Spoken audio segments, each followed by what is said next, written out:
Good afternoon, everyone. This is Naishat Gadani coming to you from Melbourne, and I am the co host of this amazing LinkedIn Live show called Career Care Package.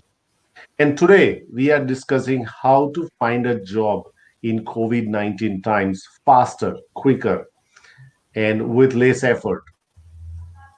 So today, as you see, Caroline is not joining me today. So me and Gauri are going to fly this plane together, and we want to hopefully we make Caroline proud, as she definitely asked me to not mess around. So I won't, Caroline. I promise you that. But yeah, thank you for all of you who are being able to join us or who've been joining us regularly. We love to bring new ideas and perspectives to your LinkedIn screen and possibly to your career and life. And in our pursuit to continue our effort, we thought it would be good idea to bring a recruiter on board. I know, that Gauri doesn't represent the whole recruiter community at all, and I promised her that that this is going to be an excellent session where she can freely share the insights and strategies that she feels the job seekers could be missing on in these times.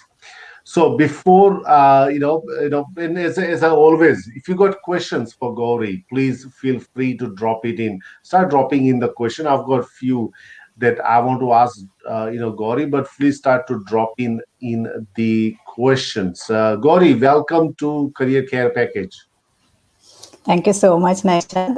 It's been really a great pleasure to have like invited. I've been invited for this show. Like I follow your show regularly, and the lineup is so great. There are so many like great people come and share their story, share their experiences, and you get to learn so much from like everybody's story. So it's really a great pleasure to be here today. Excellent, Gauri. Now, before we start to fire away questions to you, tell us a little bit about your career story. Where did you start? When did you come to Australia, and what exactly do you do now? Sure. My overall experience in the recruitment background is close to 10 years now. My education background is in IT. So I was doing my master's in IT. And so this sounds fake, but it's the real story. It just happened smoothly and quickly. I just happened to saw an advertisement. I was doing some certifications in Oracle, and I saw this role for the recruiter, and I had no idea about this industry, how this works and all. And I happened to get that role. So I was working for the agency, and I kind of liked how the things work and how you interact with people and everything. So then I enrolled myself for a proper HR course as well. And after working in the agency, I got into internal recruitment in India. And I moved to Australia so like around 8 years back, and I was there on work dependent visa, 457 dependent. So initially, I knew that I'll be in Australia for maybe 3 months. If my husband's projects get extended, then we'll be here for a long time, and we were not sure if we would go for PR and all. So initially, I just enjoyed my stay here, but then we thought of going like applying for PR, and I just thought that we will be mostly staying here for a long time. And then my job search journey started. So initially, I started to apply like randomly to seek, and everything started getting all sort of rejections suddenly, and it just comes on your face, right? You're not prepared for that, because in India usually I used to get calls and everything went smoothly. So many rejections without any, like, you don't get the feedbacks on those rejection emails, and recruiters don't come back. Then somebody told me you need to call people and try to like share your profile and understand the role. So I tried reaching out to recruiters, nobody picked my call. So then I started to like understand a bit more about how this industry works. Because in India, of course, I had my LinkedIn account, but there I used to focus more on the portals like naukri.com and monster and all. So I focused more on my LinkedIn profile. I started getting connected to people more in the like Australia, and I targeted couple of agencies as well, and I started getting connected to those people, and I got an opportunity. So one of my target agency had a vacancy, and I got a call from there. So fortunately, things went smoothly, and I was with that agency for close to 5 years, and I got to learn so much there. Like I kind of like acted for as a like recruitment consultant, so I have like done sourcing, screening, everything. Then I was a team lead, so I handled a team. I used to mentor people. Then newbies and all, I used to like make them understand how these things work and how you need to talk to people and how this exact process works. Then I got into the like I was doing the candidate management. Then I like went for client engagement as well. So I was working as a client partner. So kind of every stage I got to experience. So after about 5 years, I moved into internal recruitment. So right now I'm working as an internal recruiter with a service organization. So that's my story. Excellent. I think no, no, no. I think Gauri, I think a lot of us can relate to that story. Initial bumpy ride and then slowly take off, and then you are kind of on a what we say on an autopilot mode. There's they're not never an autopilot, but you kind of feel that way. All right. Okay. So Imtiaz, welcome. Balin, welcome. And I don't know who that LinkedIn user is because it comes up as LinkedIn user. And hello, welcome to you, and welcome to everybody else who's watching this show. So we got a question, Balin, and I'll come back to that question. So let's start with obviously 6 months. Last 6 months has been absolutely strange and devastating for many industries and many job seekers.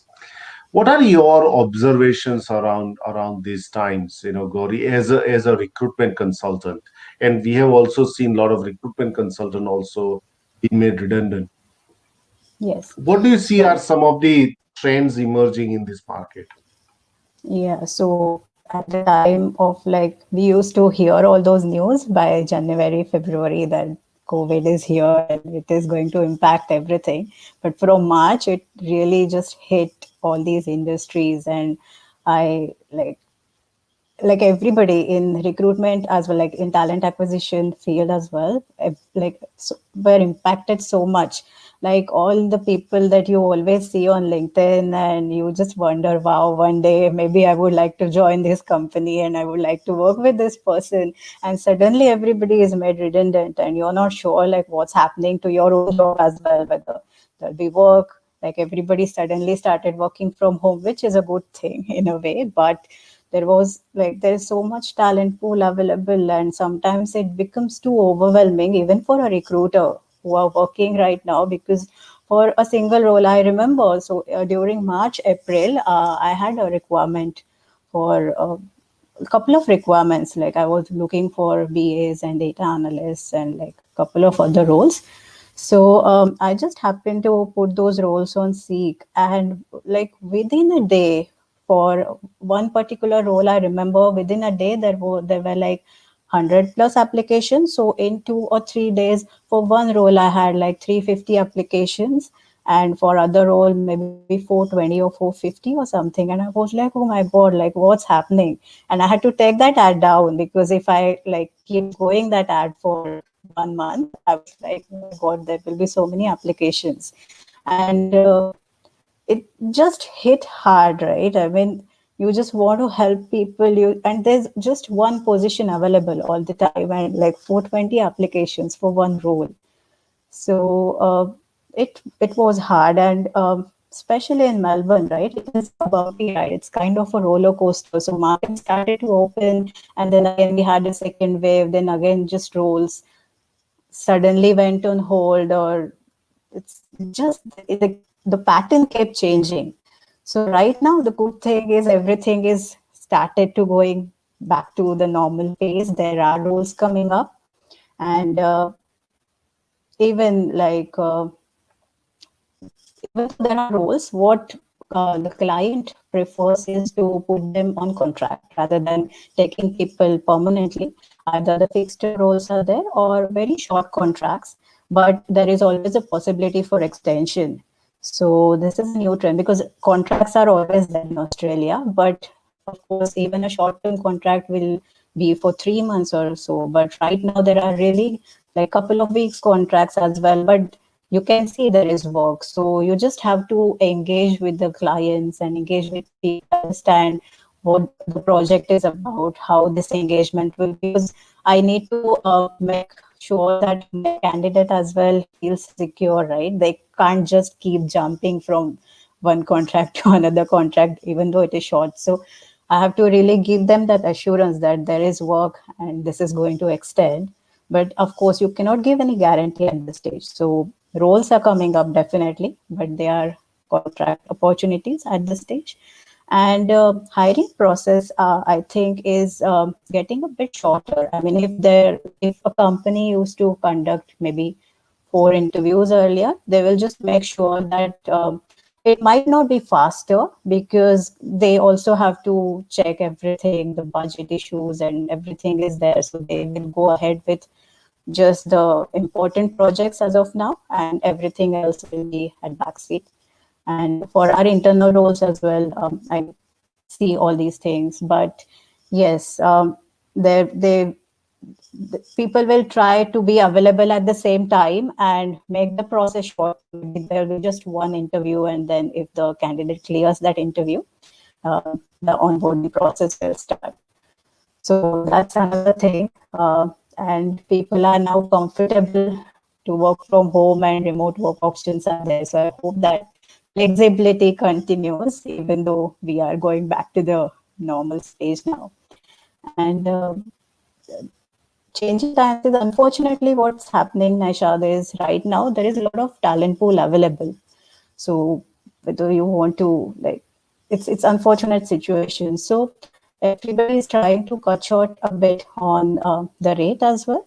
So not like drastically, but I always check with my candidates like what they used to get earlier, and if we have to cut down on the rate, how comfortable they will be to like what will be their preferred range. So that gives me the comfort as well. We don't want to go like too low, but it depends on the client requirement as well. So there are some projects wherein the budget issue is there, but they need somebody to get the work done. So unfortunately, some kind of impact has happened on the daily rates as well.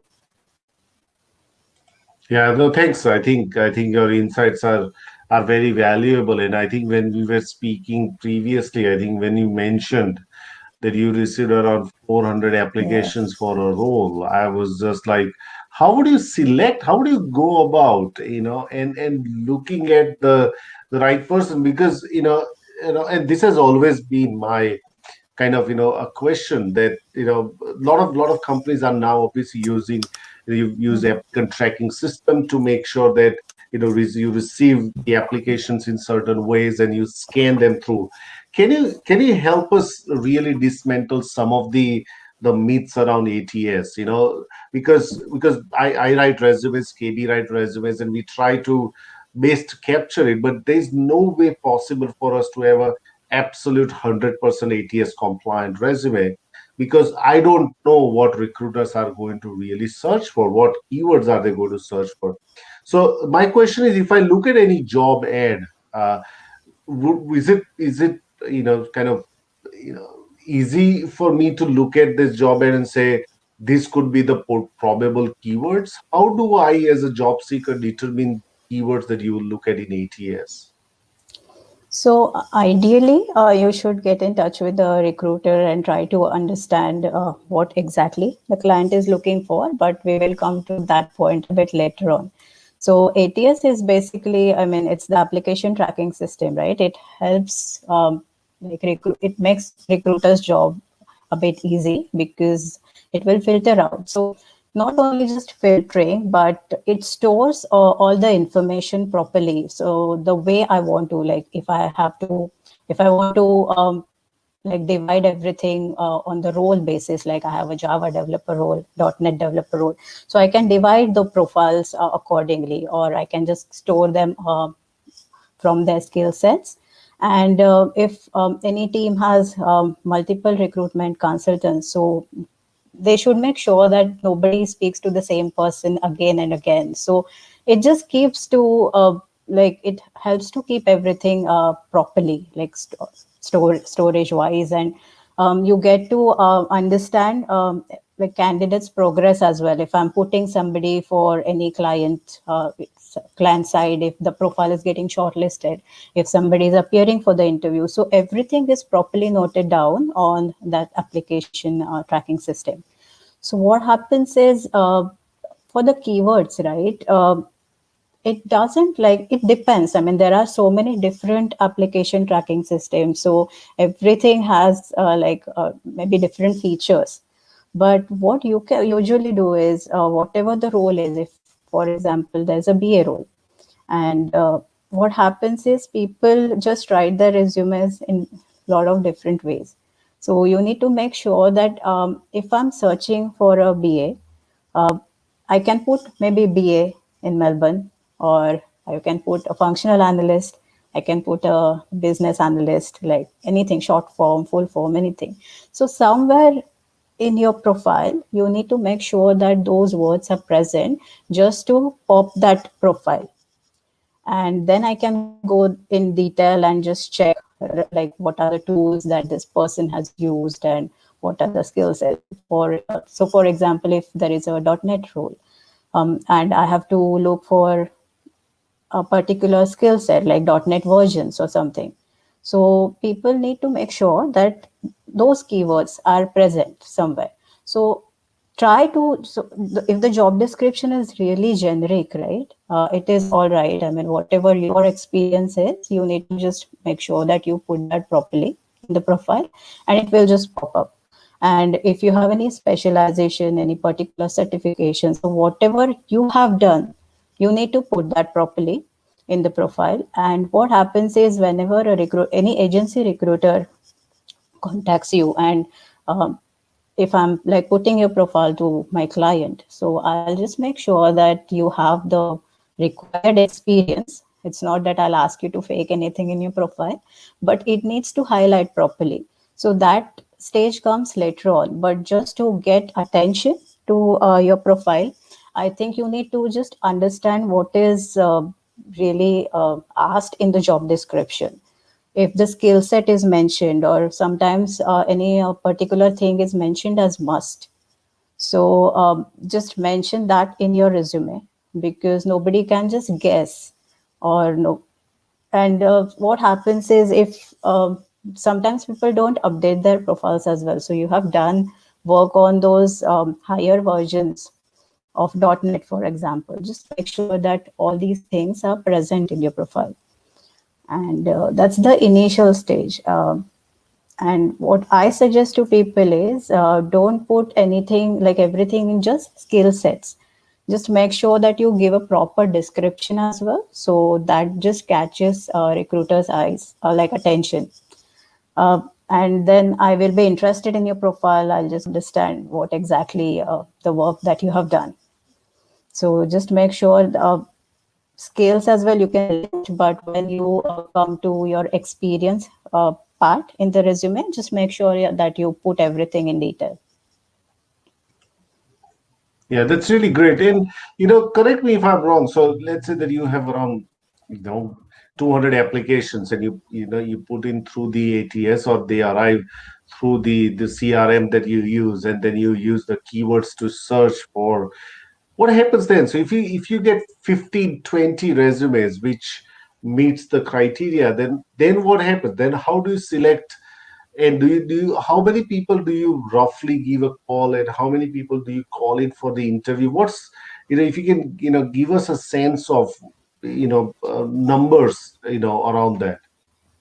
Yeah, so if we just focus on the profiles that come through those ATS or people who apply, right?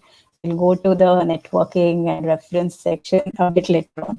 But if we just focus on the people who have applied, looking at the job, Let's say there are like 100 profiles that I have received. And so I make sure that I put all those shortcuts, short words, like short forms as well, like for BI or business intelligence, because people can put anything like enterprise content management, ECM. So, and it's just day to day thing for you. So when you are writing the resume, you might not just like, you might not get that like clicked suddenly. If you're getting it done by a professional, then they will help you. But so I there's a Boolean search that you do, similar to LinkedIn on these ATS as well. So out of those 100 profiles, if I am looking for a particular domain experience or something, so if that is my client's requirement, so I'll put, so if the role is business intelligence, and if I'm looking for, so like say example banking background, so I'll put the search criteria as BI or business intelligence and banking, and then it will give me those results. It will filter out a couple of things, a couple of profiles. And in that as well, if I'm looking for any particular detail, so like filter by filter I will, but roughly if you are asking me like how many people I talk to, I'll just glance through the profiles as well, and I'll mark down a couple of shortlists. So ideally a recruiter makes minimum 50 calls. So agency recruiters makes minimum 50 calls uh, in a day for one role. And yeah, and if we talk about any high volume recruiters, right? So they have lots on their plate. I mean, of course, there are hierarchies and not everybody will do everything. But usually, say if you're working for any startup company, or like you get to learn a lot as well, and there's a lot on your plate. So ideally, any high volume recruiter at one point will handle minimum 25, 30 to 50 roles, and they just keeps coming. It's like if my client is any service organization, so I will just get the email, right, that they are looking for maybe 10 testers. So bang, there is like you need 10 testers. Then somebody else will ask for maybe 4 or 5 BAs. So in a day you just have, like if you're meeting the client, if you're on call, or you get the emails as well. So there is a lot, and then you need to do sourcing, screening. Then there's some, for some other roles you have like background checks going on. Some, for some roles you are scheduling the interviews. Then the candidates are after you for some feedbacks, or like scheduled interviews not happening. Then there are people who are reaching out to you in general. So it's a lot going on in a recruiter's day-to-day activity as well. So usually people rely on their network.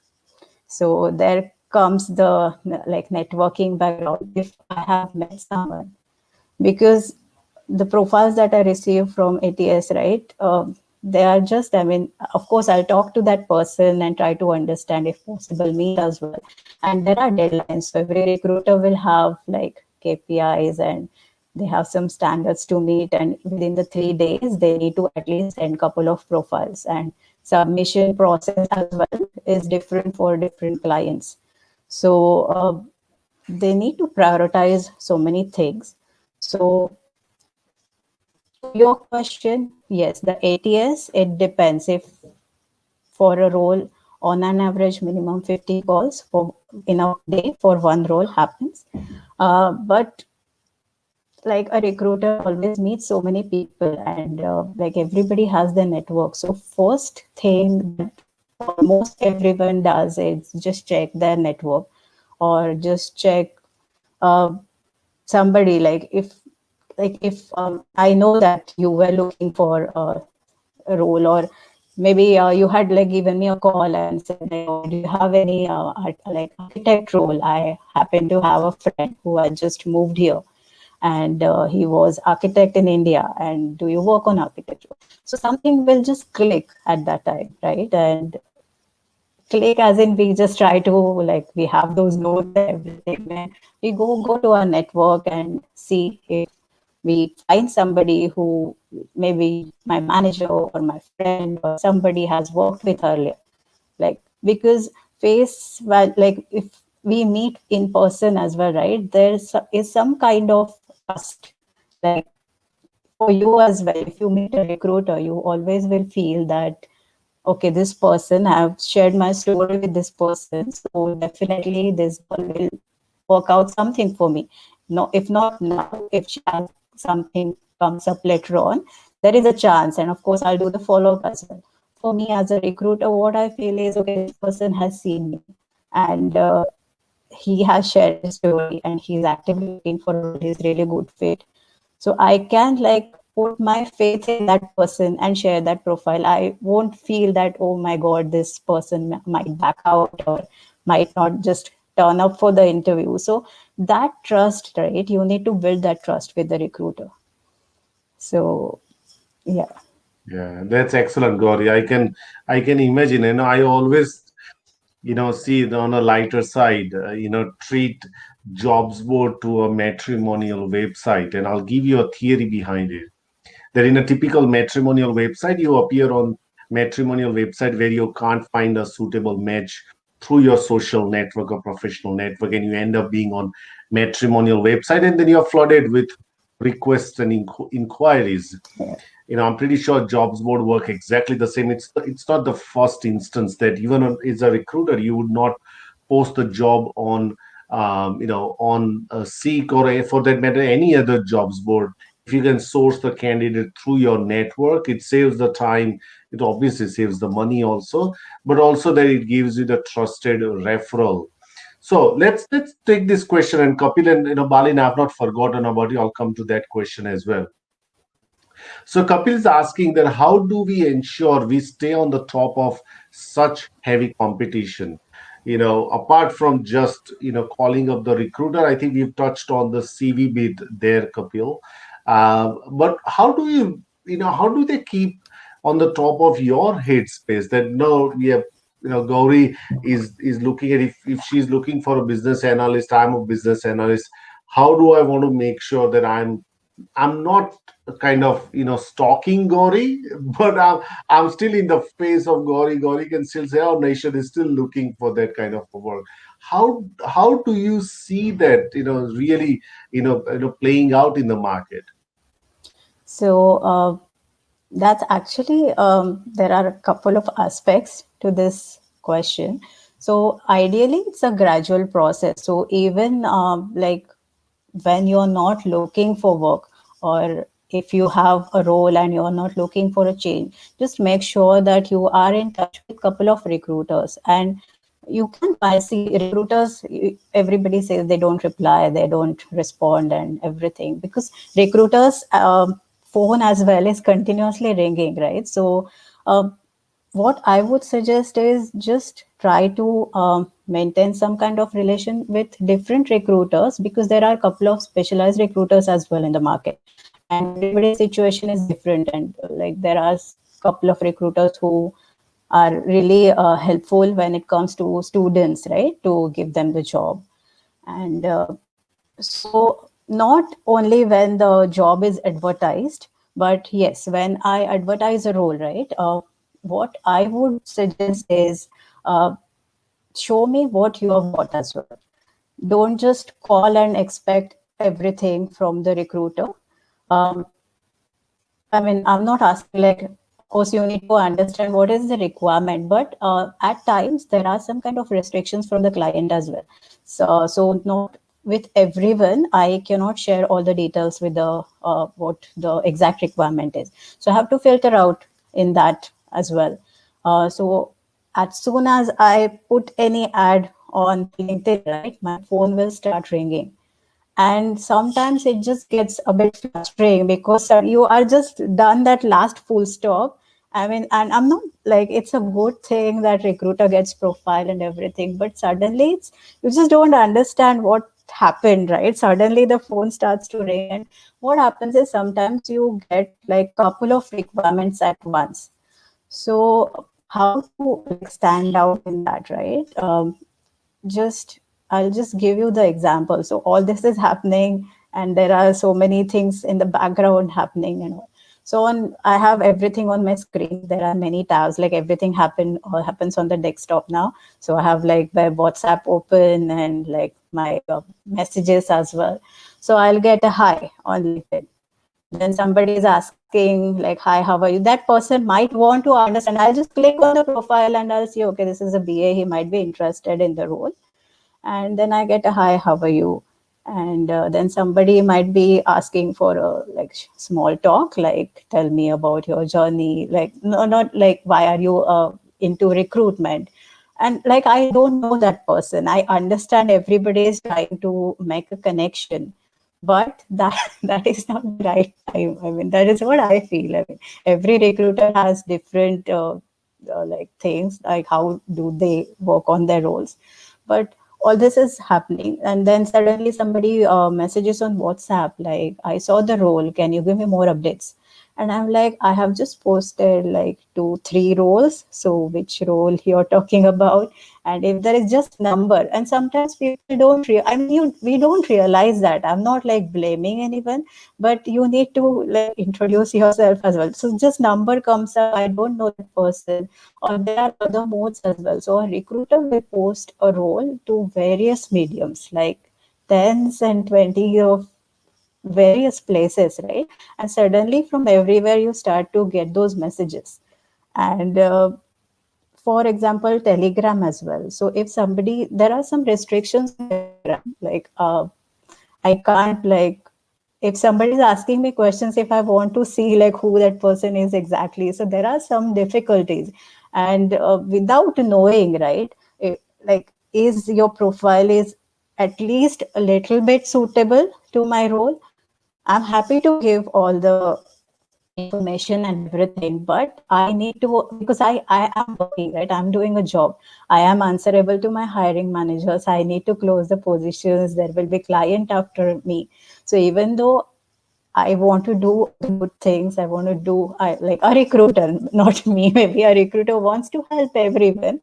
It becomes a bit like overwhelming at times.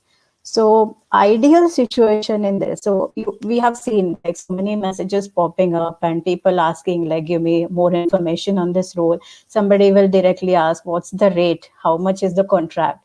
I mean, of course, you need to ask these questions, but this is not, this shouldn't be your first question, is what I feel. And then I happened to get an email like, hi, Gauri, or whoever the recruiter is. I just happened to see the role that you have advertised and you're looking for a BA. So I believe that my profile is suitable for this role. I'll just give you a bit of background about my profile, and then you just give me some kind of what exactly you have done. And there may be a cover letter is not mandatory. If what I believe is, if you have transferable skills and you know the role, and then you think that you can perform the other role as well, that time the cover letter helps actually. So if you're putting out everything in the email and then asking like, I would like to understand a bit about more about the role, and if, like, can we have a call or something? So that gives me some kind of sense, right? I mean, I'll go through the profile, I'll check out that person on LinkedIn, and even though it doesn't matter he's suitable or not, but he has done the right thing. And then we'll have a call, and then I'm happy to share all the information. And personally, if you ask me, I try to go back to people as much as I can.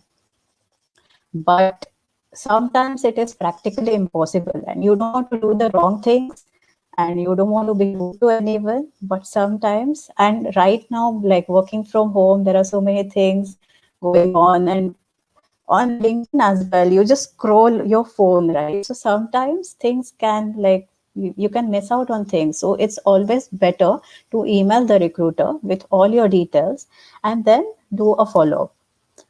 And this helps, this usually like, and then that's how you just like, from all this lot you get that attention, right? You stand out like, okay, this person has done the right thing.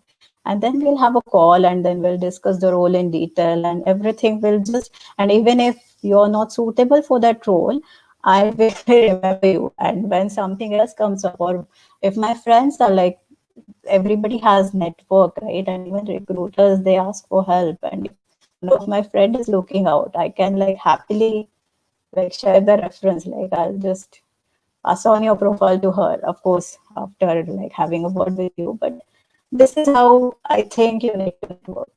I mean, that's my perspective.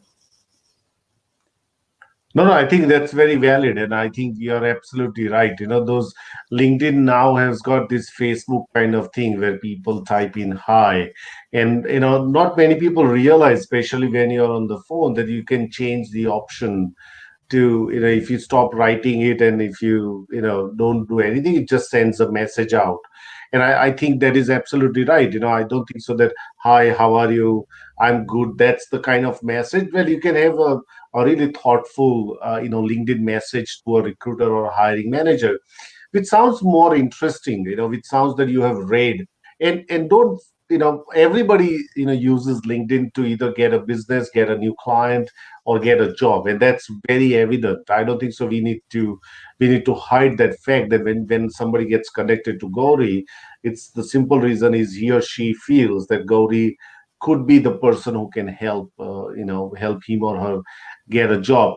So let's go to the first question that we got from Balin, which is, I think you partially covered that.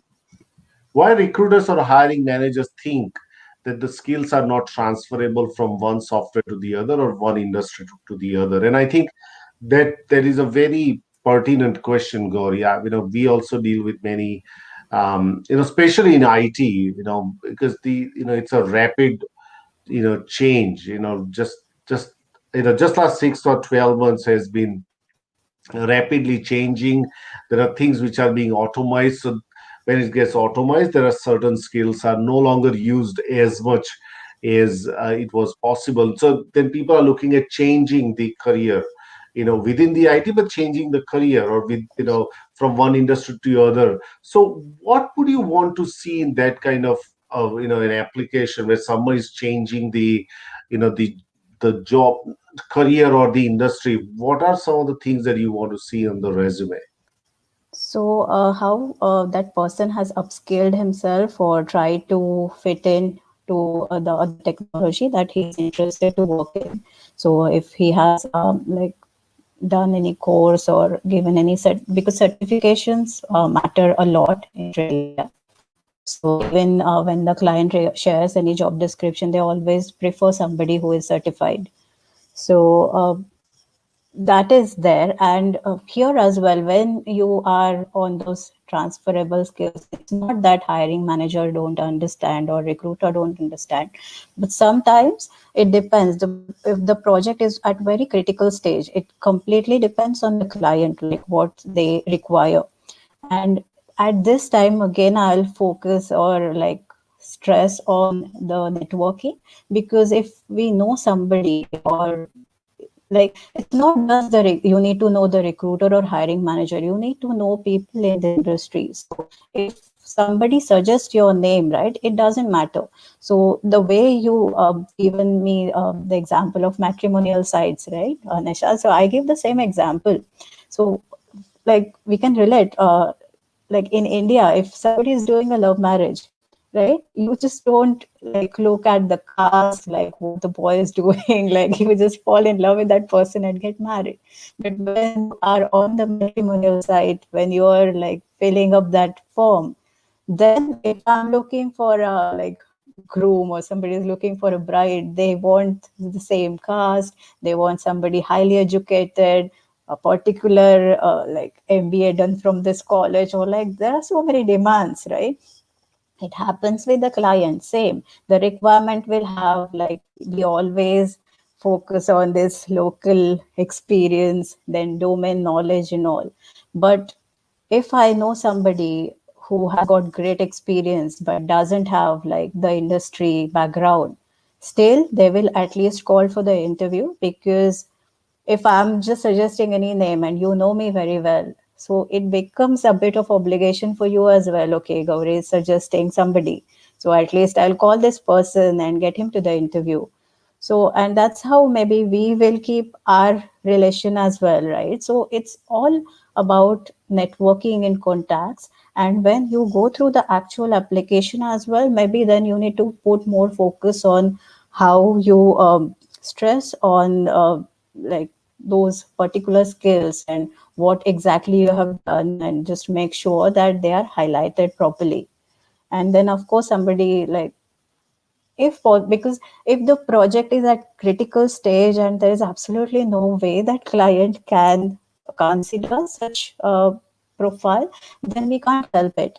But there are times wherein maybe a new project is starting, there's a big team, and then you can give somebody a chance with transferable skills as well. So there are situations that are very different, and you have to look at those like customized stages, you can say.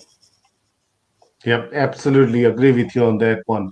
And so we got a question around how important is to put a reference in the CV. Do recruiters pay attention to that? My theory is that don't put the reference straight away, Yeah. put as requested. But does it make a difference if somebody puts or doesn't put?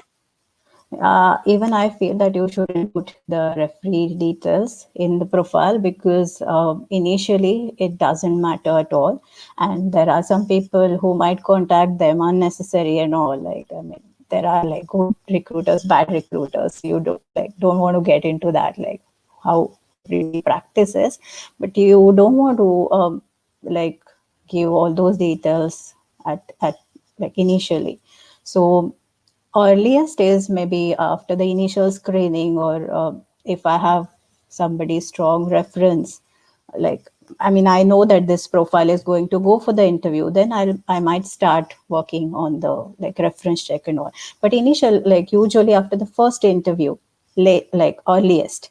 Otherwise, when the process is completed, of course the recruiter will come back to you and ask for the references. And that time it is a good idea to go to your referees first, give them the idea, ask them that you expect a call from somebody, and then provide all those details.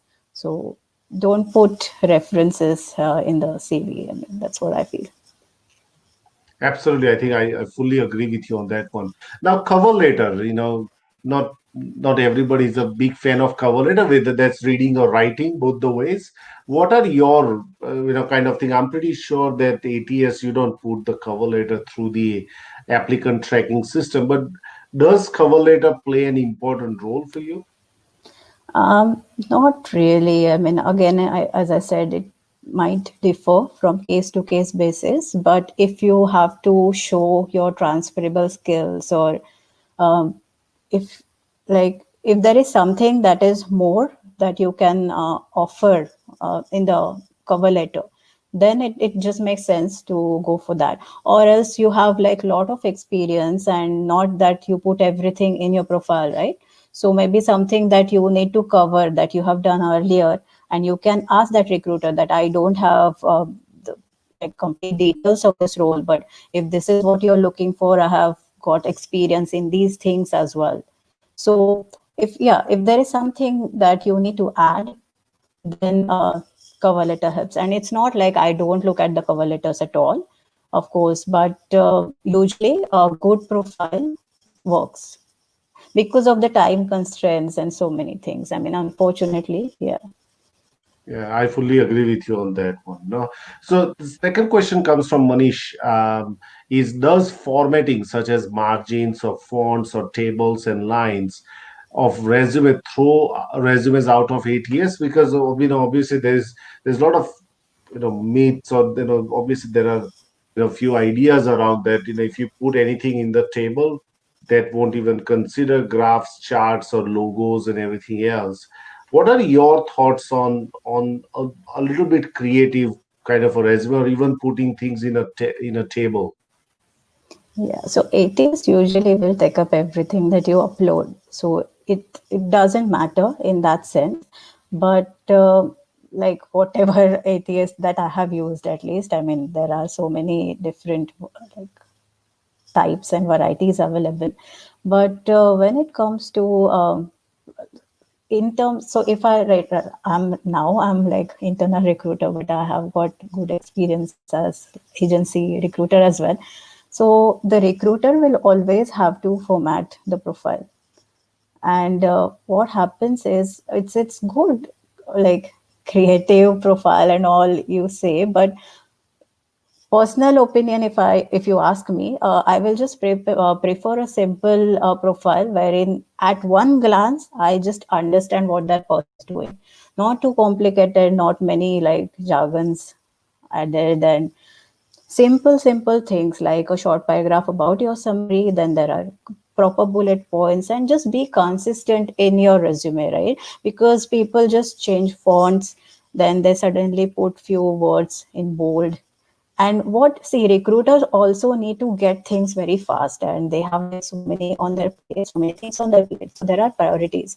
So if your profile is like really good but the resume is too complicated to format and I don't have time, I mean, I shouldn't say that, but unfortunately there is a chance that you miss out. And I just like, people always share their PDF CVs, and also just see like what recruiter has asked, because Word documents are easy to format, and no recruiter will share your profile to the client without taking your consent. So don't be afraid that my contacts and my details are just being stored in the ATS and all. It's good. I mean, recruiters also, I mean, when they are a bit late on their work, they just call those people who might not, and they might not be able to reach out, and you just get those calls like, we might get a suitable role, you would you like to like share a bit of your profile with us?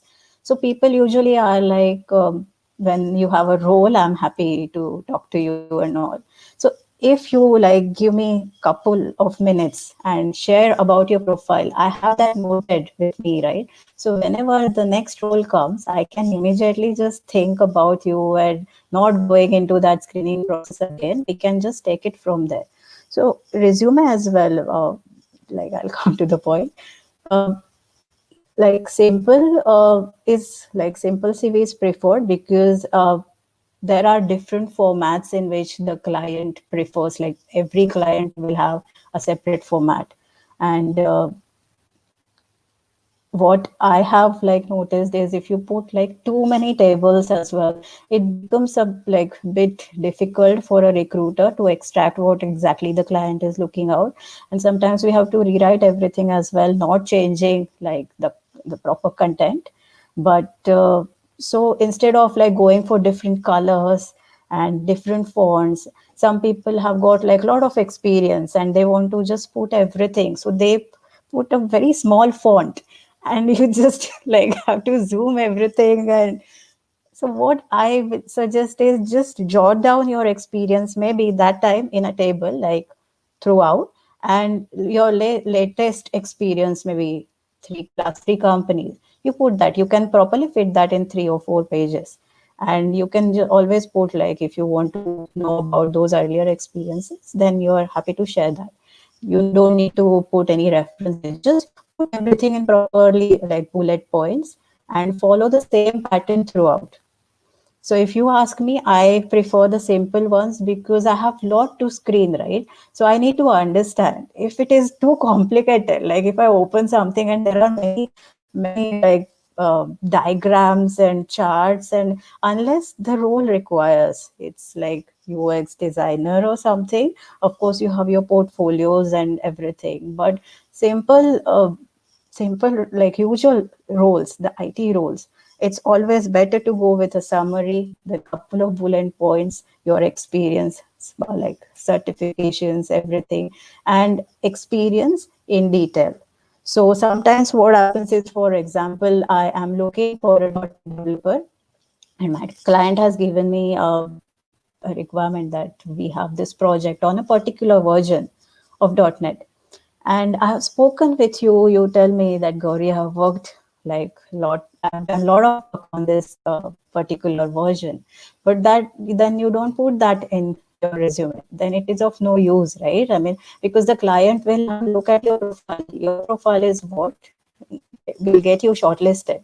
So you'll have to put some effort in that. I understand everybody says that for every application, everyone spends a lot of time and all.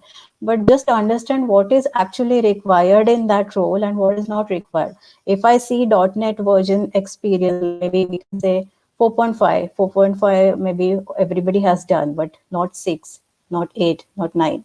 But if you have done that, and if you like mention that just in skills, and if I can't see that in your project experience or anywhere, so experience as well, you have to like draw a line, not giving like too many details, but not cutting it very short as well. You need to make the other person understand what exactly the project was and what were your responsibilities, mentioning what I have done, not this was the project and we have done this and the team has achieved this. So you need to understand those differences and make your resume as simple as you can. Is like, that's also, again, it's my preference. I just go for very, because I mean, if you just read about what other recruiters think and all, we generally have a tendency to like get rid of our work, right? So if I have, say, 10 profiles to just glance through, so I'll just make sure that this is not relevant. This is not, I mean, I'm just giving the example, but I'll see, okay, this person has this experience and he has shared it couple of times. So that will just catch my attention, right? And so you shouldn't give the recruiter that option to just like put your profile aside. That's what I feel. Yeah, no, I think that's absolutely right. And I always say that don't make it hard for a recruiter to understand your profile, because the easier it is if the profile is laid out logically, with the key ideas or key data in there. I think people will accept that. You don't have to, because we do a lot of tasks at in a particular role. You don't have to Yeah. rattle 20 tasks that you have done, which are the most critical ones, most important ones for that role. And there are certain tasks that I feel, Gauri, are assumed tasks, right? You don't have to write that you chaired a meeting, a Yeah. weekly meeting. Well, if you're a And project manager, you sometimes, will chair yeah, they just meetings, right? copy paste everything on the same row. So you should completely avoid that. I mean, don't just copy paste. And same with the cover letter. If you are just going to copy paste something from your resume, just don't go for the cover letter. There's no, absolutely no, it's not required. And technology as well, it just evolves, right? So there are different names. So earlier maybe one technology might be called something else now, and you have worked on both the versions, but if you put just the older name or something, it just does. And not every recruiter will have the IT background. I mean, of course, like when you work, you get some idea and you know about a bit about the project and you understand, but you need to put all those things properly in your resume. So yeah. Absolutely. Absolutely. Giridhar's question, we'll take Giridhar's question, but we'll also answer Mandeep. So I think, Mandeep, you would want to stick to a Word format, not a PDF one, because as Gauri mentioned, PDF ones, because the recruiters then also make changes based on what do they want to send it to the client. If you got a Yeah. Word document, it's easy for them to extract information, create a format that the client wants, and then they are able to kind of forward it. And also, PDFs are not particularly liked by ATS anyway, so you want to avoid using PDF. Hemangi, welcome. Manish, thank you. Yep, absolutely. Now let's take Girdhar's last question, because we are coming to a very end of this episode. So now I understand how a recruiter's journey with an application. That's good, Giridhar. So Gauri, can you please share your thoughts on junior applications? Now that's a very tough one, and I can feel for those people who are graduate or about to enter into this very strange, just filled with talent market. What are your thoughts on the junior roles? How can somebody who's entering into the market can really make a mark to the recruiter? So I would suggest those people to put their in when you're studying, you do a lot of projects, right? So you can put the project details. So those things help. And if you have done any kind of internship or any sort of voluntary something related to work, if you can put, right, whatever you can put, or the courses that you have done, if you're doing any extracurricular or any other certification. So just make sure that you make that profile relevant to the position that you're applying for. So, and target those companies or those kind of programs or those kind of recruiters, and attend like meetups and all as well. Like these days everything happens online, so when you know a lot of people as well, right, you get to learn so many things, and somebody will be able to help you. So yeah, and just don't put too much, like for anyone, this is for anyone, don't put too much of personal information in the profile as well, because that doesn't help.